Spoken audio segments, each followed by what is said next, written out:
आता हे बघा, हे आपली फक्त खत देणारी मशीन आहे. तर आपण याआधी सांगितलं होतं की ह्या मशीनमध्ये आपण 3 सेटिंग करू शकतो. 8.5 इंच, 9.5 इंच आणि 10.5 इंच असे 3 सेटिंग होतात. तर ते सेटिंग कशा प्रकारे आपण करतो ते आपण ह्या व्हिडिओमध्ये पाहणार आहोत. तर सर्वात आधी पहिले पाहून घ्या 2 दातामधलं अंतर किती आहे ते मी तुम्हाला दाखवतो.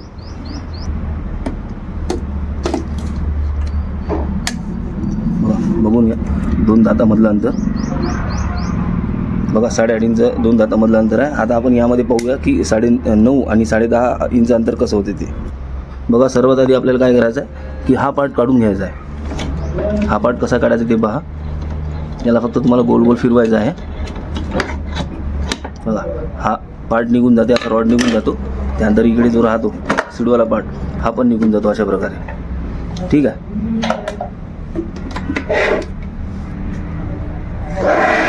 आता आपल्याला बघा हे स्प्रिंग काढायचे ह्या दाताचे. तसं बघा, स्प्रिंग काढायचे व्यवस्थित काढा. हे हाताला लागण्याची शक्यता जास्त राहते, त्याने तुम्हाला हानी होऊ शकते. कसे काढायचे ते पहा.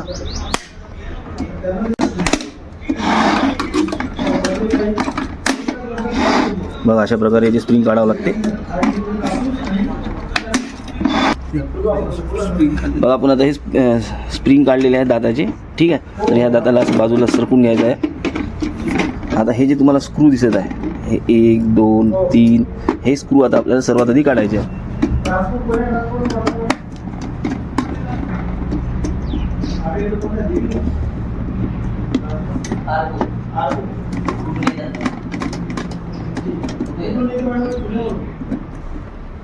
बघा, इथले हे स्क्रू आपण काढलेले आहे सर्व. आता हा जो पार्ट आहे हा पार्ट आपल्याला बाहेर काढून घ्यायचा आहे.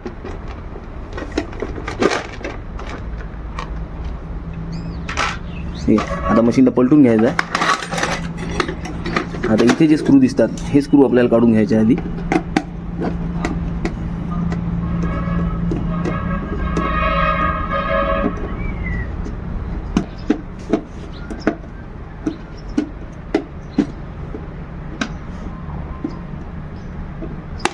बघा, असे स्क्रू आपण पूर्ण काढलेले आहे. आता हा पण पार्ट काढून घ्यायचा आहे.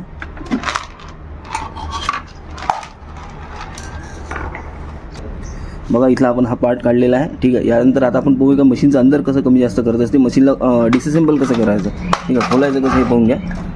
तर सर्वात आधी बघा, तुम्हाला दाखवतो की इथे नाही का, बघा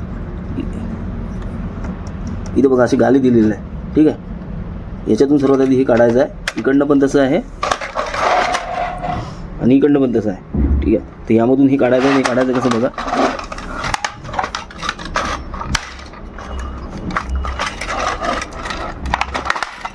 झालं. अशी मशीन एक दात निघून जातो पूर्ण.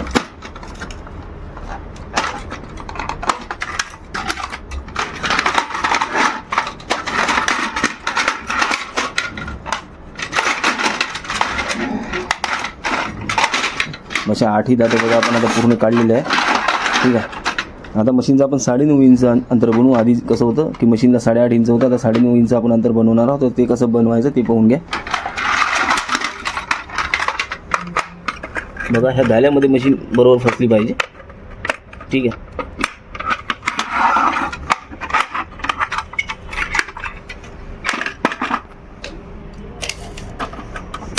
बघा अंतर.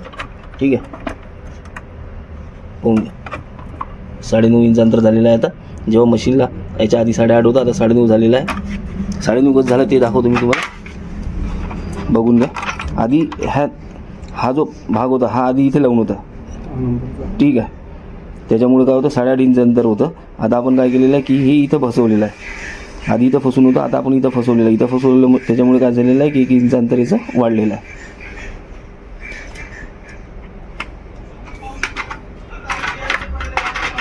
लावून घ्या सर. आता सर्व लावून घ्या ना, सर्वच लावून घ्या ना. 10 इंच बी दाखवून देऊ. बरं ठीक आहे. 10 इंच आता पहिले हे 9 इंचाचं राहू देऊन वेगळं एक 10 इंचाचं करू. ठीक आहे, चालेल ना.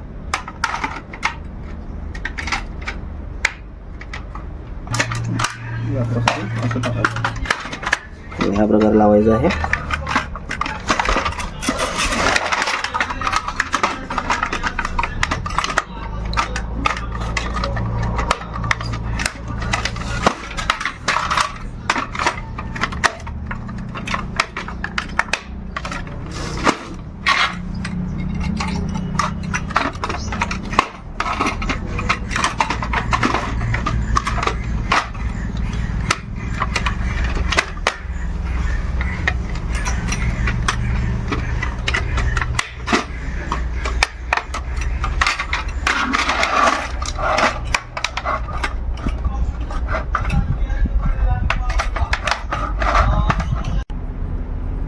बघा ह्या प्रत्येक दाताचं अंतर जे आहे आपण हे 9.5 इंच केलेलं आहे आता. तर बघा पहिले सुरुवातीला जेव्हा 8.5 इंच राहते तेव्हा मशीनला 8 दातं लावून राहतात. ठीक आहे, एक दात बाहेर निघालेला आहे. ठीक आहे, म्हणजे जेव्हा आपण 9.5 इंच अंतर करतो तेव्हा एक दात निघून जाते मशीनचा आणि मशीनचा अंतर होते प्रत्येक दातातलं 9.5 इंच. तर बघा ते तुम्हाला दाखवतात आता.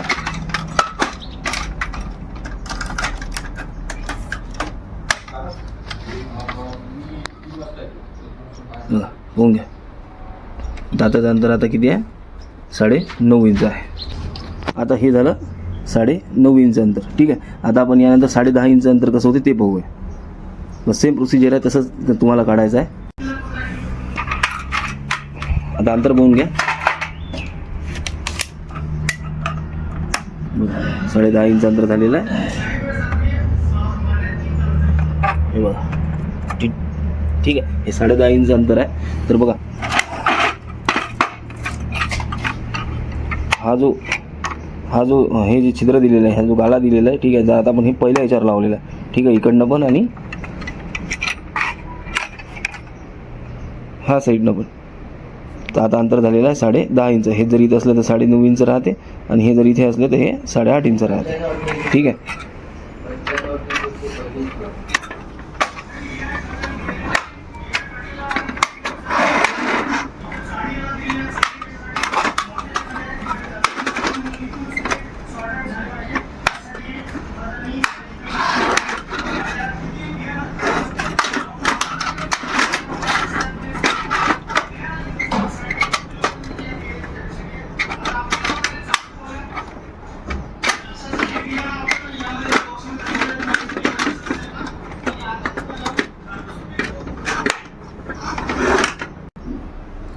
बघा आता आपण इथे 10.5 इंच अंतर केलेलं आहे. तर मशीनला जेव्हा 8 दातं लागून राहते तेव्हा त्याचा 2 दातामधलं अंतर राहते 8.5 इंच.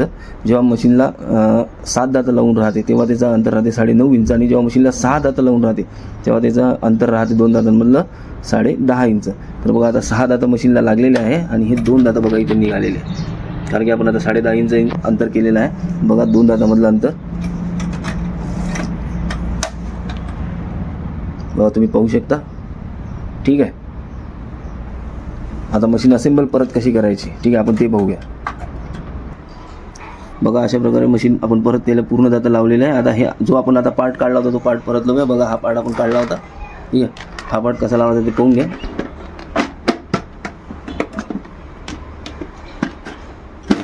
हे पार्ट लावताना काय एक लक्षात ठेवा एक गोष्ट, की हे गोल गोल फिरतं हे. ठीक आहे, तर यामध्ये तुमचे होल मिसमॅच होतात. तर हे होल व्यवस्थित पाहायचे. बघा इथला तुमचा होल व्यवस्थित आला पाहिजे, त्यानंतर इथला पण आला पाहिजे. ठीक आहे, तर हे तुम्ही व्यवस्थित पाहून घ्यायचं आणि ते स्क्रू जसे लावून द्यायचे.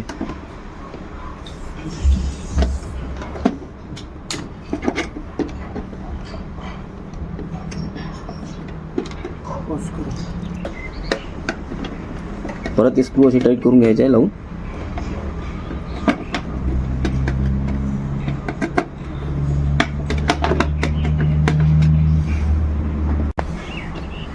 इथले आता आपण स्क्रू लावून घेतलेले आहे. आता मशीनला परत पलटवायचा आहे. हा पण पार्ट सेम तसाच लावायचा आहे. ठीक आहे, आपण इथला जो पार्ट काढला होता तो पार्ट इथे परत लावून घ्यायचा आहे.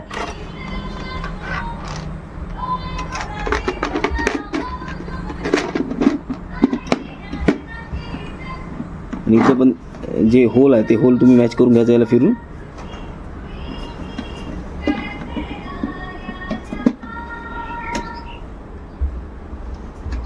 ठीक आहे, आता हे स्क्रू परत लावून घ्यायचे. सेम तिकडे जसं केलं होतं तसंच इकडे पण आपल्याला करायचं आहे.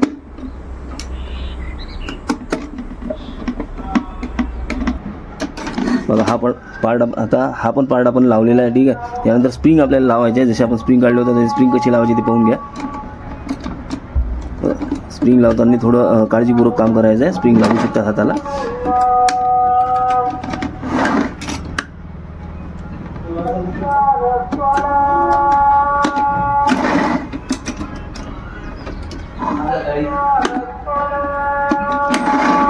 अशा प्रकारे तुम्हाला स्प्रिंग लावायचे आहे.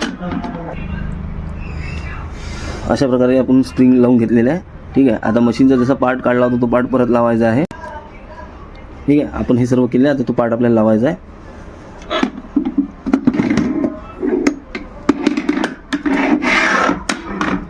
इकडनं हा पार्ट राहतो, हा रॉड आतमध्ये टाकायचा आहे. ठीक आहे. नंतर हा जो पार्ट आपण दुसरा काढला होता, हा बघा, हा रॉड याच्यात टाकून द्यायचा. फक्त हे लक्ष ठेवायचं आहे, जेव्हा आपण हा पार्ट लावतो, ठीक आहे, हा पार्ट जेव्हा आपण लावतो ना, तेव्हा हे जे 2 रोलर राहतात ना, हे 2 रोलर ह्या गॅपमध्ये आले पाहिजे. ठीक आहे, हे असे गॅपमध्ये आले पाहिजे, तेव्हा ते व्यवस्थित बसते. आणि हा जो आपण नट काढला होता, हा नट इथं लावायचा आहे, ह्याला इथून टाईट करून घ्यायचा आहे. आता बघा की कसं राहते, खताचं प्रमाण कसं कमी जास्त करायचं ते सांगतो तुम्हाला. तर बघा, इथे नॉब दिलेले आहे प्रत्येक दाताच्या खाली, हे इथे असं प्रत्येक दाताच्या खाली असे नॉब दिलेले आहे.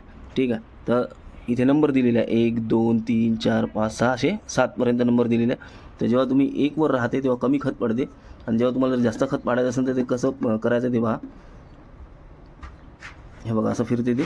ठीक आहे. जर तुम्ही 7वर पूर्ण कराल असं, तर तेव्हा जास्त खत पडेल. तर तुम्ही खताची सेटिंग पिकाच्या अवस्थेनुसार तुमच्या मतानुसार व्यवस्थितरित्या करू शकता. असं प्रत्येक दाताचं सेटिंग करावं लागते. ठीक आहे. इथे 7वर आहे, इथे 1वर आहे, असं चालणार नाही. जास्त पाडायचं असेल तर इथं पण तुम्हाला तसंच करावं लागेल. इथं प्रत्येक याच्या दाताचं सेम तसं तुम्ही करून घ्यायचं, आणि खताची मात्रा तुमच्या हिशोबाने ठरवायची.